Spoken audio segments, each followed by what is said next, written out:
C'est donc le grand débat de cette semaine. Est-ce qu'on doit payer la rançon? On en discute au bar avec d'abord Kurt Everarts.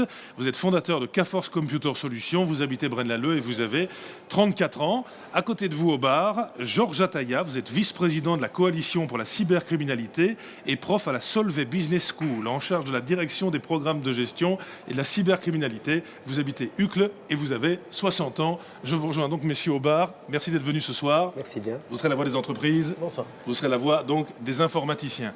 D'abord, le mot à l'entreprise. Vous auriez-vous aussi conseillé à ce patron de payer les 2700 €? C'est sûr que si on ne paye pas, on ne reçoit jamais les données de retour. Tout dépend, qu'est-ce qu'on va faire, qu'est-ce qu'on accepte de faire pour soi-même. Sinon, les autorités conseillent de ne jamais payer, parce que si personne n'avait jamais payé, on ne serait pas arrivé là. Et un mot quand même sur le virus informatique qu'on envoie là dans ces entreprises qui capturent toutes les données. Ces pirates, ils sont plus forts que vous, les informaticiens, parce qu'apparemment, on n'est pas parvenu par nos propres moyens à récupérer les données de cette entreprise. Ils sont vraiment forts. Ils ont parfois, oui, un pas en avant, oui, ça c'est clair. Oui. Ça, c'est clair. Mais voilà, notre force justement des informaticiens, c'est de pouvoir anticiper.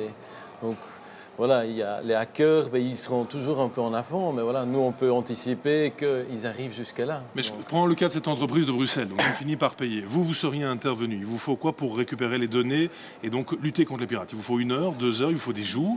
Malheureusement, justement, comme le fameux CryptoLocker virus, si c'est Ouais. la toute dernière version qui est sortie il y a quelques jours, vous pouvez encore mettre une équipe dessus de 3, 4, 10 informaticiens. Ils ne vont pas y arriver dans les heures à venir. Donc ils Il vont, faut parfois des ouais. semaines, des mois pour que quelqu'un dans le monde entier trouve la clé magique. Ils vont encore mieux payer. Sauf que je vous ai trouvé une étude française de Trend Micro qui dit que 50% des entreprises françaises infectées payent la rançon, mais elles ne récupèrent pas pour autant leurs données. Donc vous vous dites de payer, mais on n'est pas sûr de récupérer la marchandise.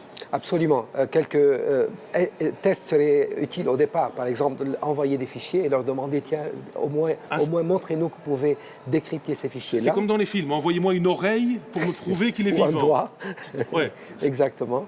Vous conseillez En ça tout- aussi, l'informaticien? De demander une part des données pour prouver Mais que... écoutez, encore justement aujourd'hui, ce midi, on a eu encore un client qui a fait l'essai, qui a fait une demande de décrypter 2 fichiers pour savoir, tiens, est-ce que ça va être réel Ouais. qui seront décryptés par après? Malheureusement, ce n'était pas le cas. Donc, cette société a décidé de ne pas payer.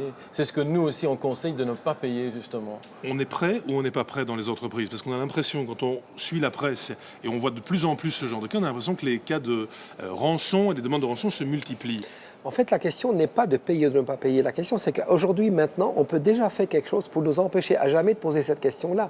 Maintenant, on peut protéger ces données et mettre en place des méthodes de protection et on n'a plus jamais ce problème du tout. Alors pourquoi est-ce qu'on ne fait pas beaucoup plus de prévention plutôt que commencer à s'affoler le jour venu? Mais la prévention, c'est quoi? C'est d'avoir un super pare-feu. Nous, les petits, on a des pare-feux sur nos ordinateurs. Et puis parfois, ça nous bloque Internet. Mais c'est quoi la solution? Pare-feu? Par feu ou simplement d'avoir un bon backup. Il faut savoir que la majorité des gens, ben, ils n'ont simplement pas de backup. Donc voilà, ils n'ont aucune protection. D'où Pour viennent moi, ces juste gars? le fait d'avoir un backup, c'est déjà largement assez. C'est la première étape. Et donc, D'où viennent ces gars? Parce que dans les histoires de sites amoureux, souvent ce sont des gens venus d'Afrique qui essaient de vous faire croire qu'il y a moyen d'avoir une histoire d'amour, on vous prend de l'argent. Ces pirates-là qui prennent les données des entreprises, ils viennent d'où? De quel pays, de quelle zone du monde? actuellement, le pays numéro 1, c'est les États-Unis, sinon l'Angleterre, des pays comme la Chine. Ça, c'est encore les pays vraiment typiques. L'État belge, vous lui demandez une aide où chaque entreprise doit penser son business et doit préserver ses données. Est-ce qu'il faut une aide d'État ou chaque entreprise fait son business? C'est la moindre des choses que chacun, à la maison ou à son entreprise, identifie quels sont les actifs les plus essentiels, est-ce qu'ils sont protégés et est-ce qu'ils ne sont pas protégés. On a lancé une campagne le jeudi passé, le 6 octobre, au niveau national.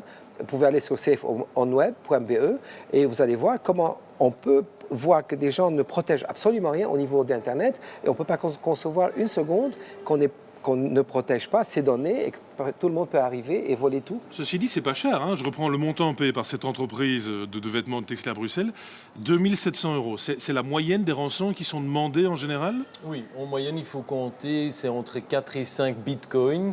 Et voilà, Ah, c'est la monnaie virtuelle, ça, le c'est une bitcoin, monnaie ouais. virtuelle et ça fait plus ou moins, 3 000 €, 4 000 €. Ça dépend un petit peu du nombre d'attaques qu'ils ont pu crypter. C'est des petits montants dans le fond, 2700. Pour une entreprise, c'est un petit montant. Oui, la Oui. question c'est est-ce qu'on va se laisser faire et ou bien est-ce qu'on va faire un peu de prévention? Ah, on verra. Alors je vous demande, messieurs, avant qu'on ne se quitte, de faire 2 paris sur l'avenir. Kurt et Georges, je vous fais 2 paris et vous pouvez à la maison effectivement faire le pari aussi en famille. Alors le premier pari, qui parie que si on prend les données de l'État belge en otage, l'État paye?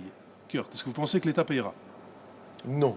Non, il ne payera pas. Est-ce que vous pensez, Georges, que l'État payera? Probablement s'ils ne sont pas bien protégés.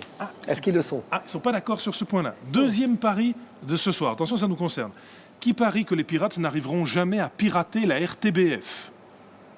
Je ne vais pas dire que c'est facile, mais c'est parfaitement faisable. Vous pourriez pirater la RTBF? Oui. Ils pourraient pirater la RTBF. Vous pensez? Qui parie que les pirates n'arriveront jamais à pirater la RTBF? Je suis passé à la télévision il y a une année ou plus, Oui. suite à un piratage de la RTBF. Je ne sais pas si c'était Ils la l'ont déjà RTBF fait. d'aujourd'hui ou pas. Ils l'ont déjà fait. Ceci étant dit, on n'est pas à l'abri parce que TV5 a été piraté il n'y a pas longtemps. SMS au 6020. C'est Manon qui vient de nous envoyer à l'instant un message. Je travaille dans une entreprise où on a renforcé les mesures de sécurité sur les ordinateurs et tout le monde râle parce que les mots de passe sont plus compliqués qu'avant. Ah ben voilà les conséquences donc de la protection. Messieurs, ne piratez jamais la RTBF. Merci, d'ores et déjà. Mais c'est- Voilà, et provisionner de l'argent si jamais un jour on doit payer une rançon. On ne sait jamais, on n'est jamais trop prudent de nos jours.